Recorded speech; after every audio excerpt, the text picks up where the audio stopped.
Hi viewers, welcome to our channel. ప్రస్తుతం మనతో పాటు సీనియర్ జర్నలిస్ట్ దామ బాల సార్ ఉన్నారు. వారితో మాట్లాడదాం. నమస్కారం సార్.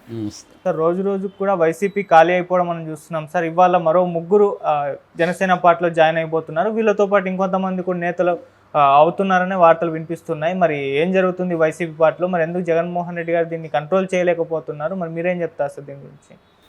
చంద్రబాబు ఒక తిరుగులేని దాని ఏమంటారు అస్త్రం అని వైసీపీ మీద ప్రయోగించాడు. ఎవరు ఊహించలే. మామూలుగా చంద్రబాబు అధికారంలోకి వచ్చి 3 నెలలు అవుతున్నా కూడా జగన్ని ఏం పట్టించుకోలేదు, జగన్ని తొక్కేయాలి అని తెలుగుదేశంలోనే ఒక రకమైన అసంతృప్తి విపరీతంగా ఉనింది. చంద్రబాబు ఎందుకు ఏం పట్టించుకోవట్లేదు, అందరూ కూడా విచ్చలవిడిగా తిరుగుతున్నారు వైసీపీలో, చంద్రబాబు ఎంత చేతగాకుండా ఉన్నాడా, ఇలాంటి నెరేటివ్స్ మనం చూసాం. చివరికి ఆంధ్రజ్యోతి రాధాకృష్ణ కొత్త పలుకులో కూడా జగన్ని పాతాలని తొక్కేయాలి, అది తక్షణ కర్తవ్యం అని కూడా ఓపెన్గానే ఆయన దాచుకోలేక రాసేశాడు. సో ఆ స్థాయిలో అసంతృప్తి ఉన్నప్పుడు చంద్రబాబు ఎవరు ఊహించిన విధంగా ఒక బలమైన అస్త్రాన్ని జగన్ మీదకి వదిలాడు. అదే లడ్డూ అస్త్రం. లడ్డూలో జంతు కొవ్వు కలిసింది అనేది ఆయన అనౌన్స్ చేసేసాడు. అప్పటికి ఇంకా రిపోర్ట్ ఉందని తెలియదు, ఏమీ తెలియదు, ఉన్నట్టుండి అనౌన్స్ చేశాడు. దాని తర్వాత ఎన్డీడీబీ ఇచ్చిన రిపోర్టు బయటకు వచ్చింది. దాని తర్వాత పవన్ కళ్యాణ్ రంగంలో దిగాడు. ఇలాగా జగన్ని ఊపిరి తీసుకొనియకుండా, అంటే ఊహించని సర్ప్రైజ్ అటాక్ అంటాం, అటువంటి ఒక సర్ప్రైజ్ అటాక్ చంద్రబాబు చేశాడు. ఇది జగన్ మీద జైలుకి పెడతానో కేసులు పెడతానో జగన్కి సింపతి వచ్చేది.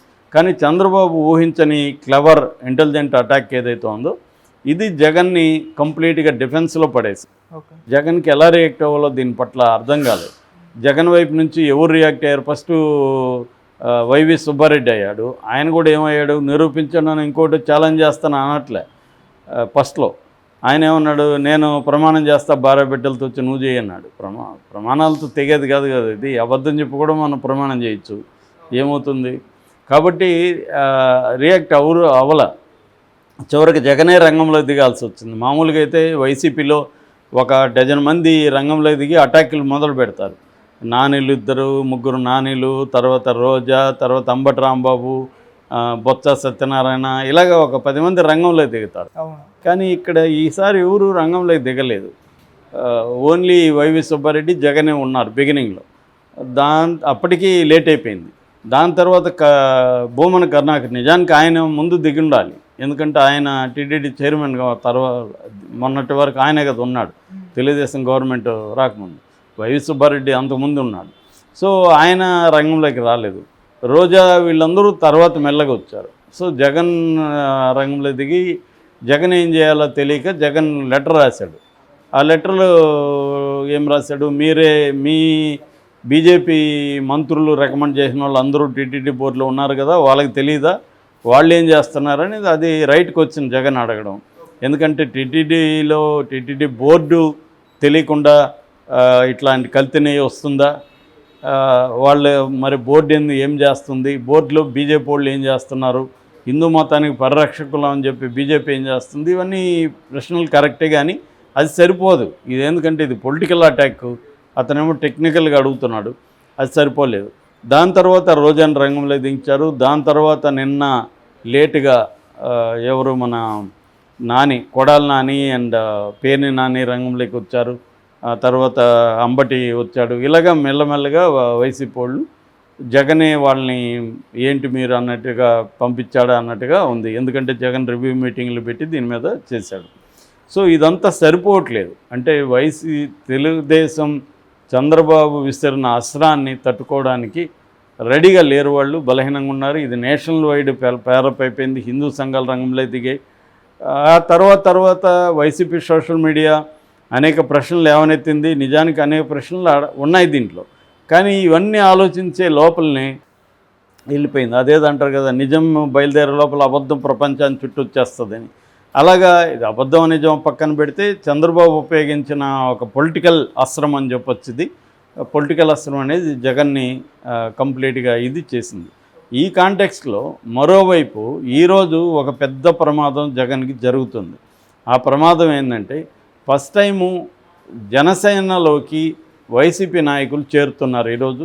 అది కూడా ఆషామాషి వాళ్ళు కాదు, ఇంపార్టెంట్ లీడర్లే, సీనియర్ లీడర్స్. ముఖ్యంగా బాలినేని శ్రీనివాసరెడ్డి వైఎస్ఆర్కి బంధువు, వైఎస్ఆర్తో కూడా కలిసి పనిచేశాడు, మంత్రిగా పనిచేశాడు, గతంలో 4-5 సార్లు ఎమ్మెల్యేగా గెలిచాడు. ఒక సీనియర్ నాయకుడు ప్రకాశం జిల్లాలో. ఆయనకి జగన్కి మధ్య బంధుత్వం ఉంది. సో ఆయన ఇప్పుడు వైసీపీలో నుంచి జనసేనలకి వస్తున్నాడు. ఆల్రెడీ పవన్ కళ్యాణ్ కలిశాడు, ఈరోజు ముహూర్తం పెట్టారు. పవన్ కళ్యాణ్ ఆధ్వర్యంలో ఈరోజు ఆయన జనసేన కండువ కప్పుకోబోతున్నాడు. మరోవైపు సామినేని ఉదయభాను, కిలారి రోసయ్య వీళ్ళిద్దరు కూడా ఎమ్మెల్యేలుగా నిలబడి ఓడిపోయిన వాళ్ళు. వీళ్ళు కూడా senior leaders. Kilari Rosaiah family అంతా కూడా సీనియర్ రాజకీయాల్లో ఉన్నవాళ్ళే. సో ఇప్పుడు వీళ్ళిద్దరు కూడా జనసేనలోకి వస్తున్నారు. వీళ్ళ ముగ్గురితో పాటు అనేక మంది స్థానిక నాయకులు, కార్పొరేటర్లు, జడ్పీసీలు వీళ్ళందరూ కూడా వస్తున్నట్టుగా తెలుస్తుంది. నేను లాంగ్ బ్యాకే చెప్పాను, తెలుగుదేశం జనసేన వ్యూహం ఏంటంటే వైసీపీని నిర్వీర్యం చేయాలి, వైసీపీ పై స్థాయి నాయకుల్ని కుదిరిన చోట తెలుగుదేశంలో చేర్చుకోవాలి, కుదరని చోట జనసేనలోకి చేర్చుకోవాలి, కింది స్థాయిలో ఎక్కువ మందిని జనసేనలోకి చేర్చుకోవాలి. ఎందుకంటే జనసేన సంస్థాగతంగా బలంగా లేదు, బలమైన నాయకులు లోకల్గా లేదు.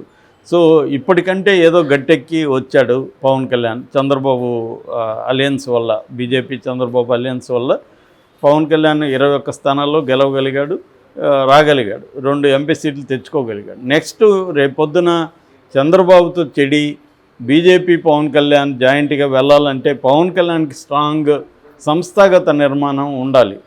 ఓట్లు వేయించుకోవాలన్నా కూడా సంస్థాగత నిర్మాణం ఉండాలి. దాని మీద పవన్ కళ్యాణ్ దృష్టి పెట్టాడు. సో తన జనసేనని పటిష్టం చేసుకునే యాంగిల్లో ఉన్నాడు. అందుకని వివాదాస్పదమైన వైసీపీ నాయకులను కూడా పవన్ కళ్యాణ్ తన పార్టీలోకి చేర్చుకోవడానికి రెడీ అయిపోయాడు. మామూలుగా అయితే బాలినేనికి దామచర్ల జనార్దన్ కావచ్చు, అక్కడ తెలుగుదేశం ఇన్ఛార్జి కావచ్చు, వీళ్ళందరూ చాలా సివియర్గా అతని పట్ల వ్యతిరేకిస్తున్నారు. నిన్న కూడా జనసేన బ్యానర్లు పెడితే కూడా ఇతని ఫోటో ఉంటే చించేశారు. తీవ్రంగా ఉన్నారు అతని పట్ల. మేము పవన్ కళ్యాణ్ కూడా నిలదీస్తామన్న పద్ధతిలో తెలుగుదేశం నాయకులు కానీ ఈవెన్ జనసేన నాయకులు కూడా, ప్రకాశం జిల్లా జనసేన నాయకులు కూడా వ్యతిరేకంగా ఉన్నారు. ఎందుకంటే గతంలో వైసీపీ ఎన్ని అరాచకాలు చేసిందో మనకు తెలుసు. తెలుగుదేశం మీద, జనసేన నాయకుల మీద వైసీపీ అరాచకాలు 5 ఏళ్లలో విపరీతంగా జరిగాయి. సో వాళ్ళ అరాచకాలకు గురైన వాళ్ళు ఇవాళ వాళ్ళ అనుచరులుగా ఉండాలంటే చాలా కష్టంగా ఉంటుంది నాయకులు. అందుకని దాన్ని తీవ్రంగా వ్యతిరేకిస్తున్నారు. అయితే ఇది జగన్కి మాత్రం ఖచ్చితంగా పెద్ద దెబ్బే అని చెప్పాలి. ఆల్రెడీ అక్కడ నెల్లూరు కానీ ఒంగోలు ఈ ఏరియాల్లో బలమైన రెడ్లంతా జగన్ని వదిలి వెళ్ళిపోయారు. సో ఓవరాల్గా రెడ్డి సామాజిక వర్గమే జగన్ వెంట లేనప్పుడు ప్రజలు ఎందుకు ఉండాలా, మిగతా వాళ్ళు ఎందుకు ఉండాలా అన్న ఒక నెరేటివ్ కూడా జనంలోకి వెళ్ళింది. అందుకని జగన్ ప్రవేశపెట్టిన సోషల్ ఇంజనీరింగ్ అనేది కంప్లీట్గా ఫెయిల్ అయింది. అయితే దీని పట్ల జగన్ ఎలా స్పందించాడంటే, నిన్న ప్రెస్ మీట్లో ఆయన మాట్లాడుతున్నప్పుడు అడిగారు, ఇట్లా సీనియర్ నాయకులు, పెద్ద నాయకులు వెళ్ళిపోతున్నారు కదా అడిగితే ఆయన చాలా అది సగం లేసేసి మనిషి పైకి, యా సీనియర్ లీడర్ అమ్మా, పోతే పోనీలే మళ్ళీ వస్తారు అనేసి క్యాజువల్గా వెళ్ళిపోతున్నాడు. తర్వాత ఏమో మన పేర్ని నాని, ఆయన కూడా వైసీపీలో శాశ్వతంగా ఉండేది ఇద్దరే, మిగతా వాళ్ళంతా మధ్యలో వచ్చిపోతుంటారు. ఆ ఇద్దరు ఎవరంటే, ఒకటి కార్యకర్తలు, 2 జగన్, వీళ్ళిద్దరే వైసీపీలో ఉంటారు పర్మనెంట్గా, మిగతా వాళ్ళంతా వచ్చిపోతున్నారు.